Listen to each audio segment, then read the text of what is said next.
আমাদের অনন্য স্টোরি সকল প্রকার পার্ট গল্প দেখতে আমাদের চ্যানেলটি সাবস্ক্রাইব করে পাশে থাকা বেল আইকনটিতে ক্লিক করে অল নোটিফিকেশন অন করে দিন। আমার নূর, আমার অ্যাঞ্জেলের কিছু হয়ে গেলে কি করব আমি? আদিত্য আর সহ্য করতে পারছে না, দুই হাতে মাথার চুল টেনে জোরে জোরে চিল্লাতে লাগলো।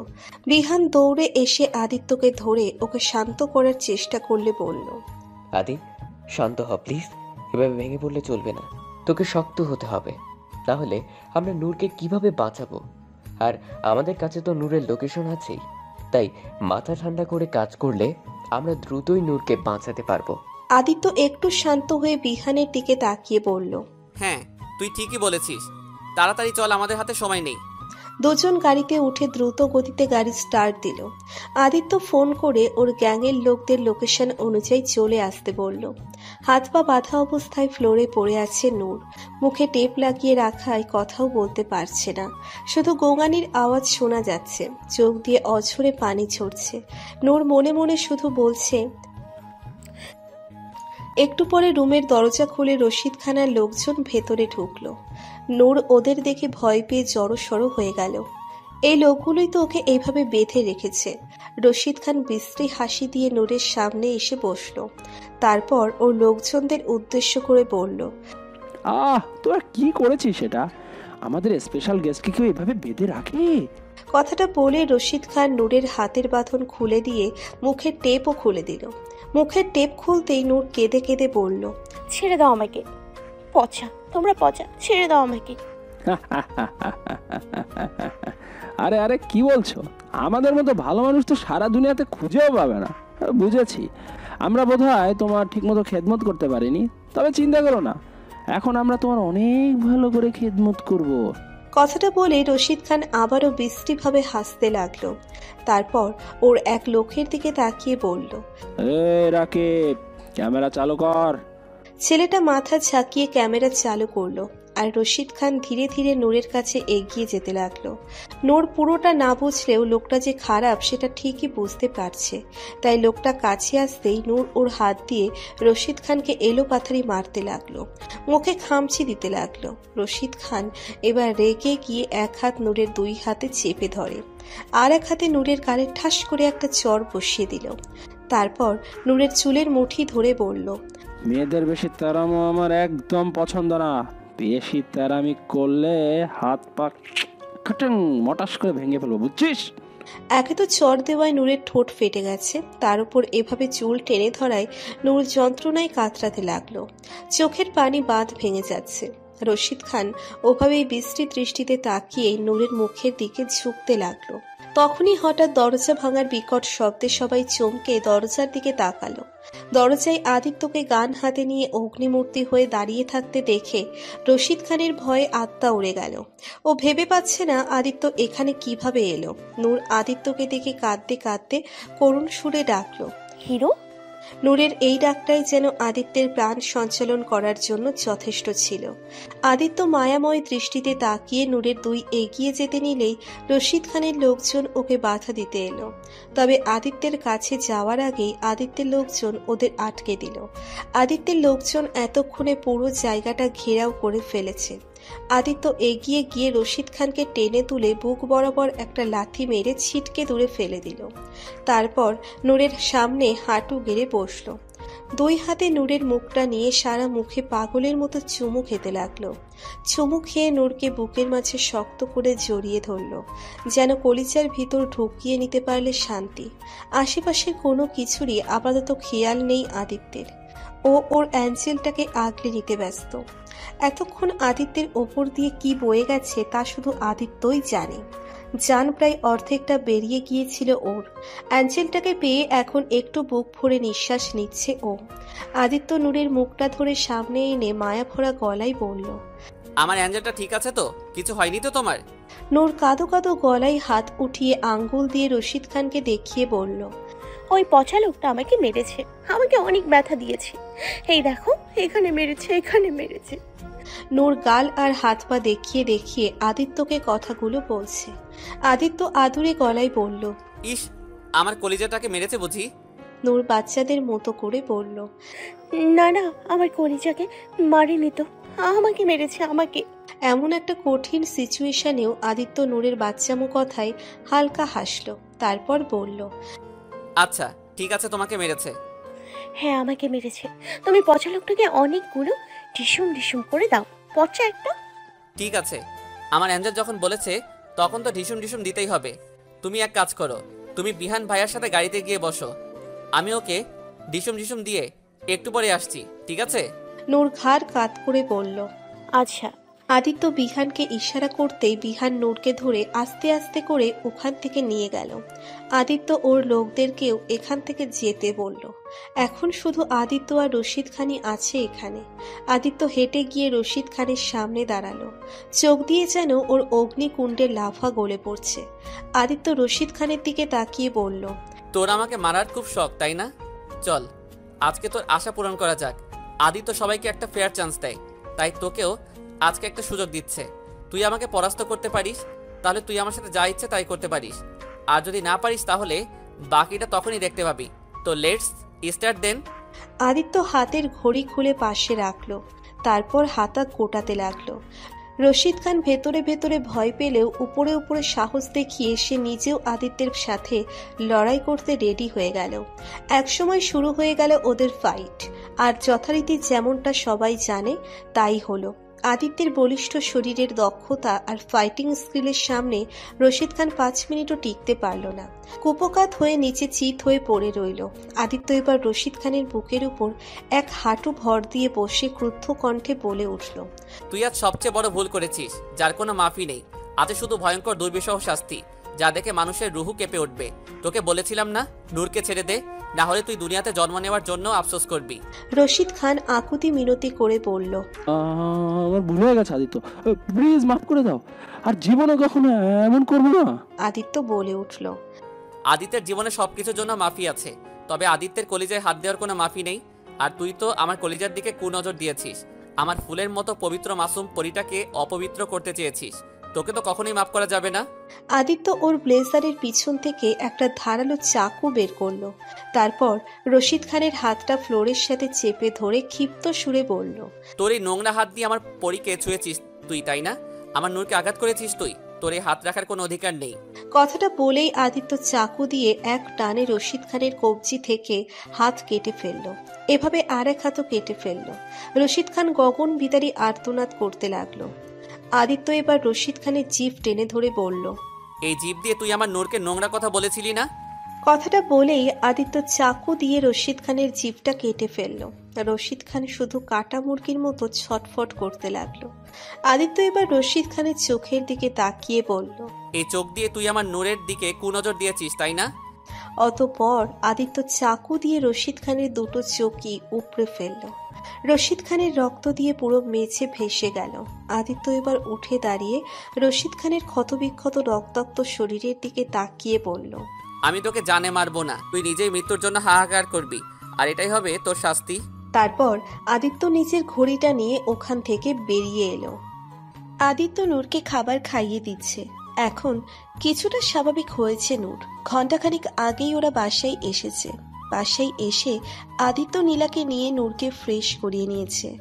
তারপর নিচেও ফ্রেশ হয়ে এসে নূরকে খাবার খাইয়ে দিচ্ছে।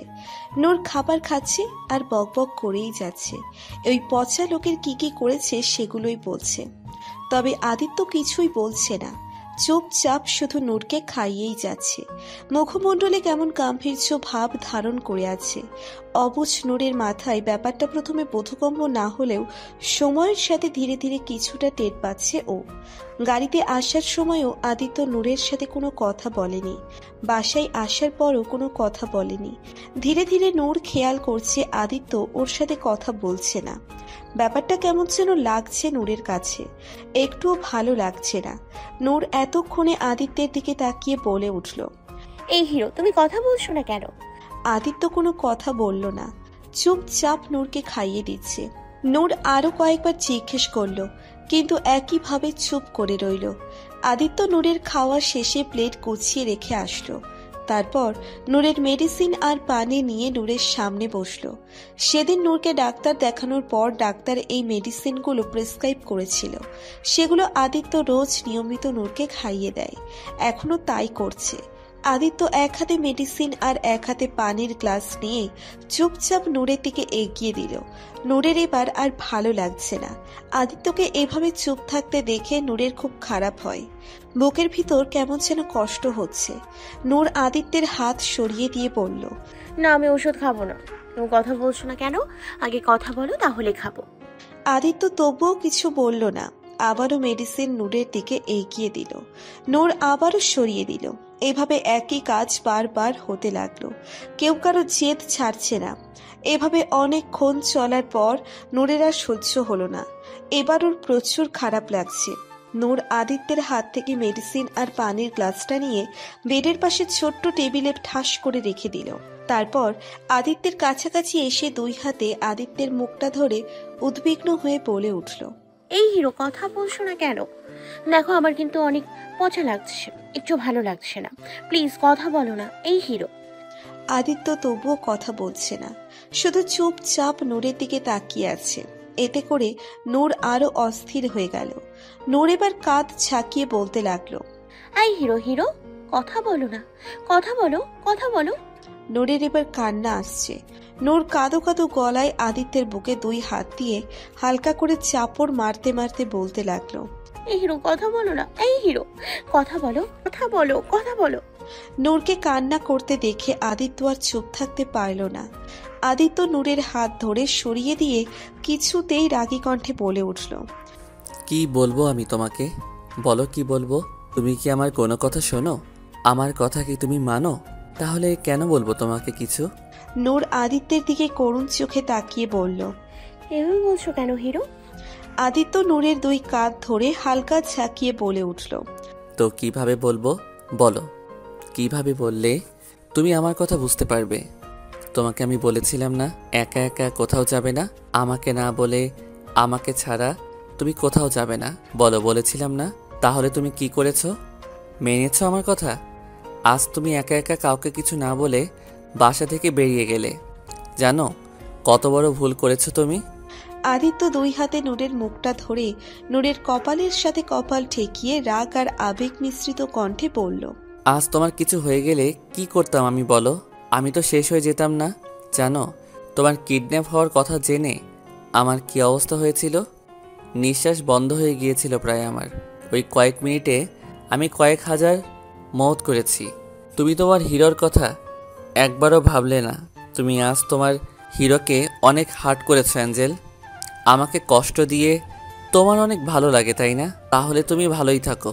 কথাগুলো বলে আদিত্য নূরকে ছেড়ে রুম থেকে বেরিয়ে গেল। আর নূর নাক টেনে ঠোঁট উল্টিয়ে কাঁদতে লাগলো। ওর কি দোষ? ও কি ইচ্ছে করে এমন করেছে নাকি? ও তো হিরোর ফোনের কথাগুলো শুনেই না চলে গিয়েছিল, কিন্তু হিরো তো সেটা শুনলই না, তার আগেই চলে গেল।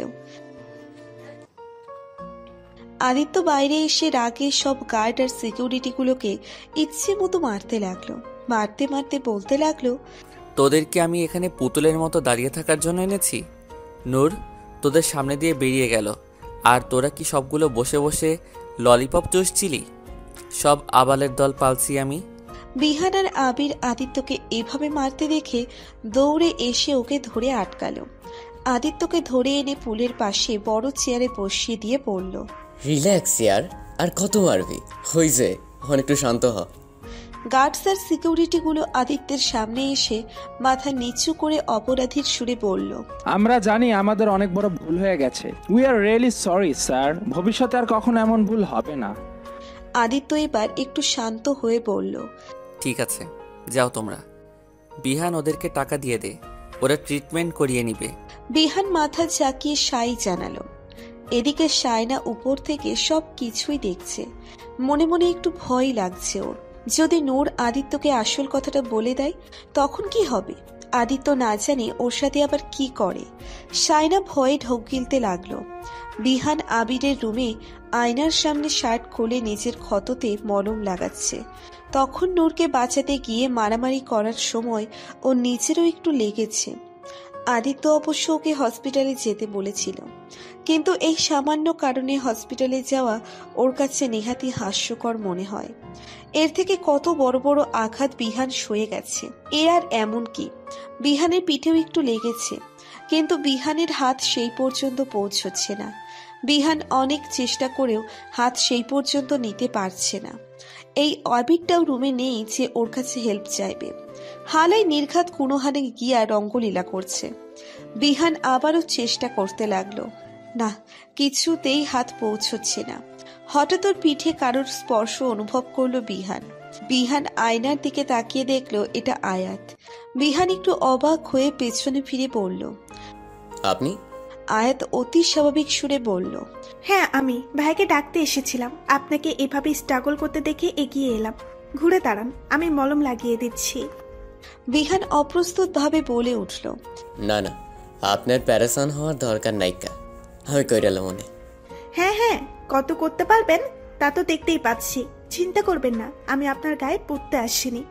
একজন মানুষ হিসেবে আরেকজন মানুষের হেল্প করা সবারই নৈতিক দায়িত্ব, আর সেই দায়িত্ববোধ হিসেবেই আমি আপনার হেল্প করছি। তাছাড়া অন্য কোনো মতলব নেই আমার, আপনি নিশ্চিন্তে থাকতে পারেন। আর তাছাড়া আমাদের দুইজনেরই এই বাড়িতে প্রায় সময়ই থাকতে হয়, তাই কতক্ষণে বা একজন আরেকজনকে ইগনোর করে থাকা যাবে।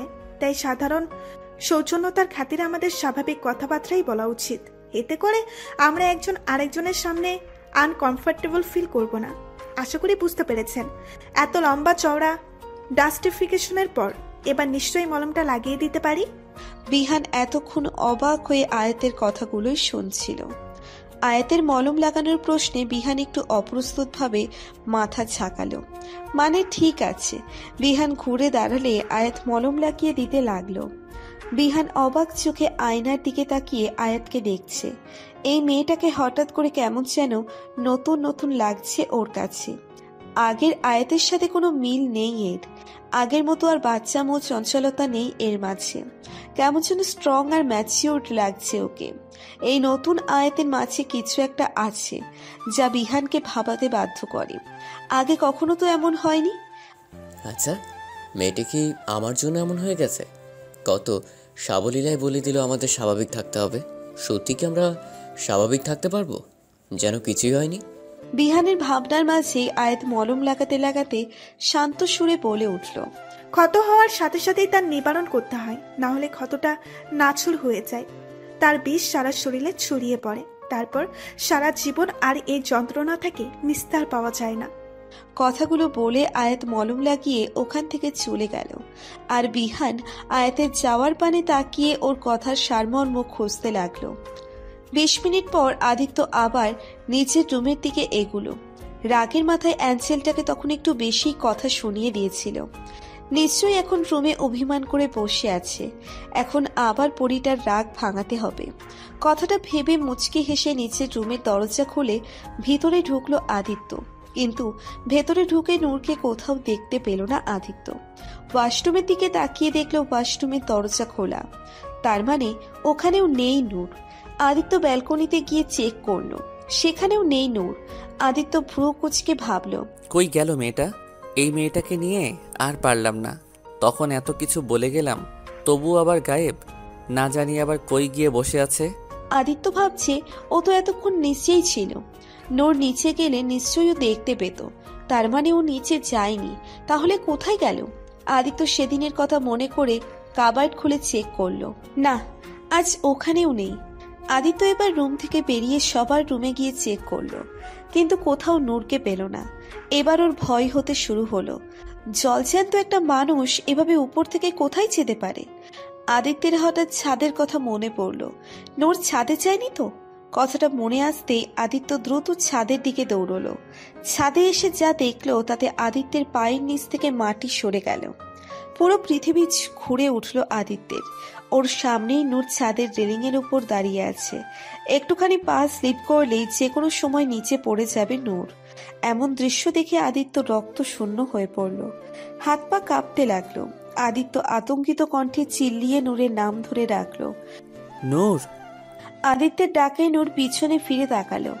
আদিত্য দৌড়ে নূরের কাছে যেতে নিলে নূর বলে উঠল, এই খবরদার আমার কাছে আসবেন না কিন্তু, না হলে কিন্তু ভালো হবে না। সাথে সাথে আদিত্য থেমে গেল। নূর একটু নড়াচড়া করলেও পড়ে যাবে, সেই ভয়ে আদিত্য আর এগুলো না। নূরকে কোনো রকমের নারাজ করা যাবে না। ওখানে যে নূরের পা নয়, আদিত্যের জান আটকে। আদিত্য কি করবে কিছুই বুঝে উঠতে পারছে না। ওর বোধ শক্তি হ্রাস পাচ্ছে, অন্তরাত্মা থরথর করছে, নিজেকে খুন করে ফেলতে ইচ্ছে করছে ওর। তখন যদি নূরকে ওভাবে বকা দিয়ে চলে না যেতাম, তাহলে হয়তো এসব হতো না।